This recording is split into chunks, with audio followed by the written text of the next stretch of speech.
તો ખેડૂત મિત્રો સાવધાન થઈ જાજો, મગફળીમાં ઈયળ આવી ગઈ છે।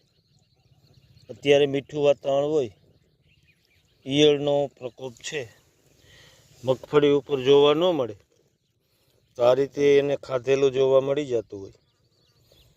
જુઓ, અને આ જે છે 8 દી પહેલાંનું પાન છે, એમાં પણ એક હોલ છે, એટલે 8 દી પહેલાંની ઈયળ આવી ગઈ છે।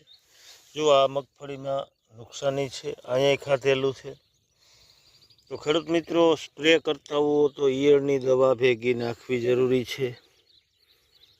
અને આ લશ્કરી ઈયળ છે, આ વધતી જાય છે। અને જુઓ અહીંયા નીચે જુઓ, અહીંયા પણ ઈયળ છે, આ દેખાય। તો ખેડૂત મિત્રો, આ રીતે આપણે નિદાન કરવું જોઈએ। જુઓ અહીંયા પાછી એક ઈયળ છે લશ્કરી। જુઓ,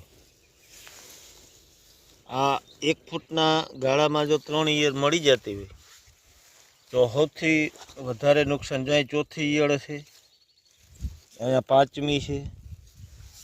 જુઓ, આટલી જ જગ્યામાંથી આપણે 5 ઈયળો મળી ગઈ તો ખાસ ખેડૂત મિત્રો અત્યારે સ્પ્રેમાં જે મારતા હોય તેમાં પ્રાકૃતિક ખેતી કરતા હોય ને ખેડૂત મિત્રો, તો ખાસ અગ્નિઅસ્ત્રનો ઉપયોગ કરવાનો છે। મસ્ત અગ્નિઅસ્ત્ર રિઝલ્ટ આપશે। અને સ્પ્રે જો રિઝલ્ટ ઓછું મળે તે વાતાવરણમાં શું કરવાનું, તો આપણે પંપ ઘટાડી અને દિવસ ઘટાડવાના। કઈ રીતે? જો અહીં પાછી કેટલી બધી ઈયળ છે, આ ભેગી કરીએ તો એટલે આ 2 ફૂટના ગાળામાં 10 થી 12 ઈયળ થઈ ગઈ છે।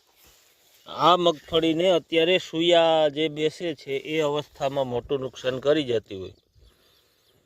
તો ખેડૂત મિત્રો, દવાનું વધુ રિઝલ્ટ લેવા માટે મારા અનુભવ પ્રમાણે વાત કરું તો તમે વીઘે 3 પંપ કરતા હો તો વીઘે 1.5 પંપ કરો। અને તમે 8 દી સ્પ્રે આપતા હો તો 4 દી આપો, જેથી કરી કોઈ પણ દવાનું સારામાં સારું રિઝલ્ટ આપણે મેળવી શકીએ। તો ખેડૂત મિત્રો, વહેલી તકે મગફળીમાંથી ઈયળનો સફાયો કરજો એવી વિનંતી। જય હિન્દ, જય કિસાન।